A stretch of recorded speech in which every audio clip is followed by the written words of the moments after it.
Goes all over across the bottom of the canyon, back up that other side. Look at that. Hey guys, welcome back to the channel. Today we're driving up the North Fork of the Feather River Canyon in Northern California to check out some of this awesome hydroelectric engineering. This project is one of several on the North Fork and its tributaries, forming a hydroelectric system so extensive it's been dubbed the Stairway of Power. They're able to use the same water over and over to generate electricity as it flows down the canyon. The project consists of 3 dams, 5 powerhouses, and multiple conduits and tunnels. The perfect example of brute force engineering conquering nature. Today we'll look at the Cresta portion of this amazing system. What the heck? Let me pull over here. You see that? You see those people climbing up the rock mountain right there?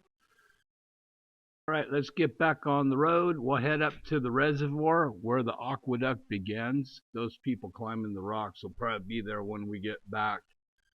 But you can see how these mountains are just solid granite. This isn't just a few boulders sitting on some topsoil. These things are just massive. We'll get better views of these as we go. I guess the camera can't adjust to the light fast enough here, but it should come back together in a minute. There we go. So the river's off to the left. We got the Cresta Reservoir right up here. We're going to turn around as soon as we get there and we'll pull down and get some pictures of that. Anyway, look at this tunnel here. For some reason, on the left-hand side, they busted out holes, you know, passageways or whatever you want to call it. Like here's one on the left right here. What the heck, huh? There's another one. And there's a few more up here. I don't know why they would tunnel out to the side of it like that. But it makes it kind of cool. We're going to hike back to one of them so we can get the other side of the dam. Alright, let's just head up here and we'll turn around as soon as we get a spot. Here we go. Let's turn around here. So we'll head back down to the reservoir and I'll show you where the aqueduct starts. And they had to put it right through these solid granite mountains just like they did the highway tunnel. Alright, we'll pull up here and pull over somewhere. Alright, here we can pull over right here. So this is the Cresta Dam and the Cresta Reservoir. I'll get out and walk around and take some video of it.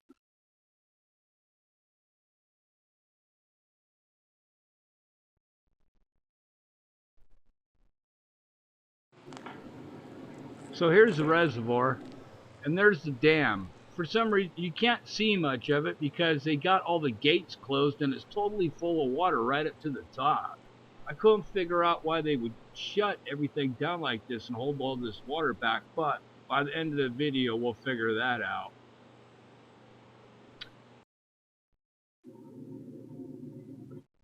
So here's the intake of the aqueduct. The intake is actually below the surface of the lake. They got the gate right there shut, but you can see a little bit of water, a little whirlpool. I guess the gate's not totally watertight. It's leaking a little bit right there. But when they open this guy up, the water will start flowing through that aqueduct. So anyway, I get this brilliant idea that I'll walk down the tunnel and come out one of them holes they blasted in the side. And I see this button you push to make the lights flash in case you're bicycling or hiking through the tunnel.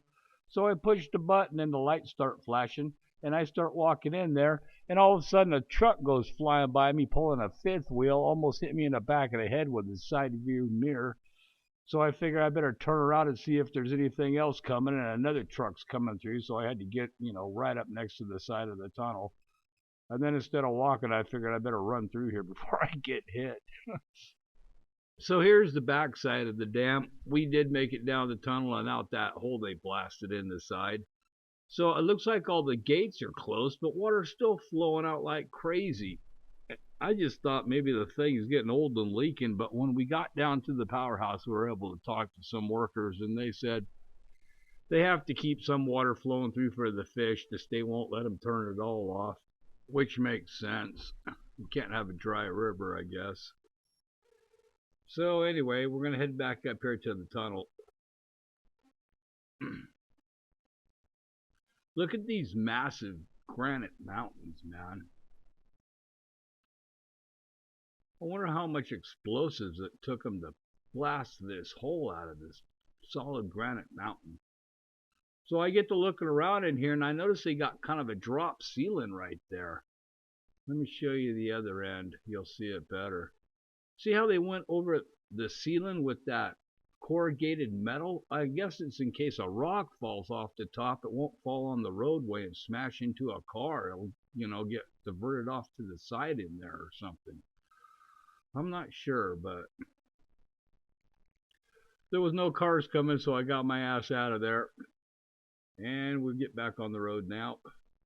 Now we're going to go back to where those people were climbing the mountain, and I'll show you out of 4.5 miles of aqueduct is all buried inside these giant mountains, except for this one part. And this one part is what got me interested in this whole thing. I was coming back from Reno with a friend, and we noticed this thing, so we pulled over and looked at it. It's up here past the second tunnel. So we'll come through this tunnel, then we'll pull over to the left up here. Right in that parking spot right there, as soon as I get up here and turn around. Now that's the only part of this whole aqueduct that is not buried in a mountain. They had to span between these two mountains going over this creek. We couldn't figure out what this was when we first saw it. We didn't know what the heck. It's big enough to drive a truck through it. But that's the only part of the crest of aqueduct that you could actually see. The rest is all just buried in these mountains. So you can see they had to keep the same slope on the tunnel to keep the water flowing. And they needed to span in between these two granite mountains over this creek.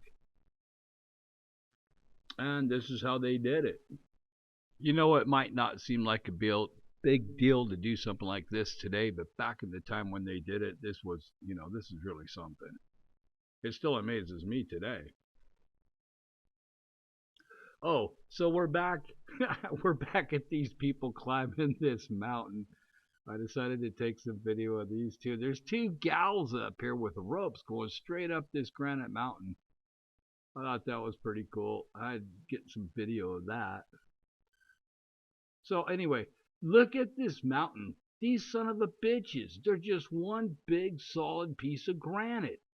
Just slab after slab. Look at this thing. They blasted through this for that tunnel, for that aqueduct.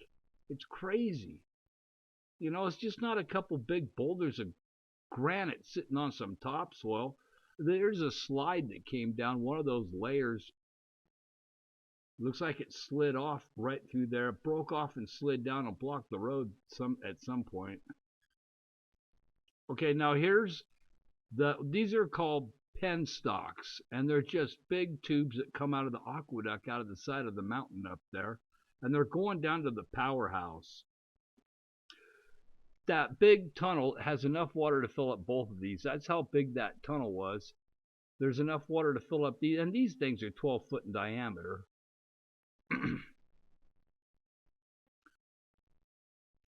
There's my dog looking to see if somebody left a sandwich laying around. So let me walk up here on the road. Look at these guys coming out of the side of this mountain. And there's these big smokestack looking things coming up out of them back there. Those are surge protectors. When they shut the water on and off, if there's any air in the pipe, they can blast up out of there instead of messing with the turbines in the powerhouse. So these things are huge. You get down there and drive a car through one of these.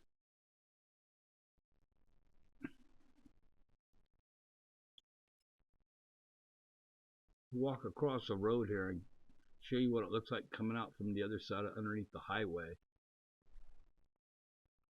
Let's go over here and check this out.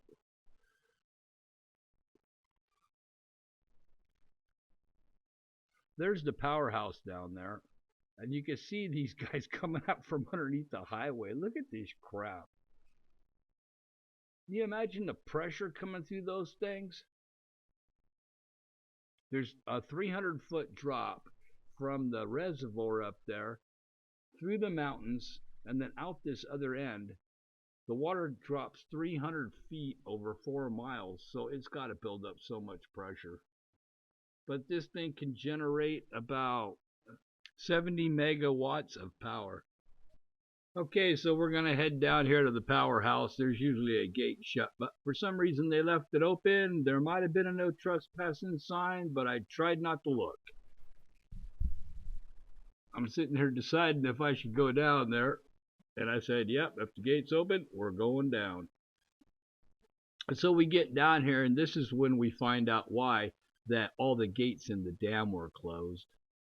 Got a bunch of contractors down here working on the powerhouse, and they couldn't work on it with the water flying out of those tubes and Penstocks coming down the mountain. It wasn't the power company. They would have kicked me out. These subcontractors were pretty nice. I talked to them for a while and found out quite a bit of stuff. Just let me get down here and park.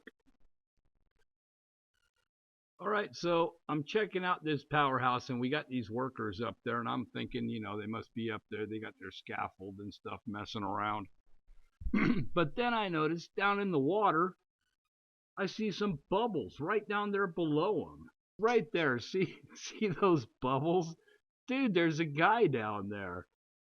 And look at the bubble. There, you see the bubbles there? And they keep getting closer to the shore. They keep coming to the side of the river. There's a guy down there with frogman stuff on. He was working on the gates below the water line. That's, you know, it's pretty obvious. You can't have water flying out from down there when there's a guy down there working. So I thought that was pretty cool.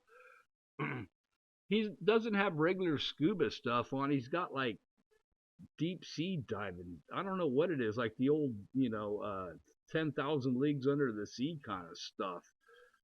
These guys are up here on top running a generator. What I thought was a generator, but it ended up being a compressor sending compressed air down to them.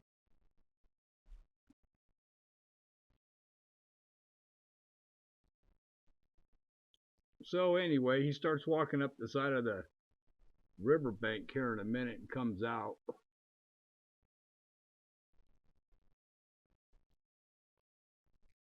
There he is. He's got his helmet on, like one of them old helmets, them round ones with the like portholes in it that you could open up.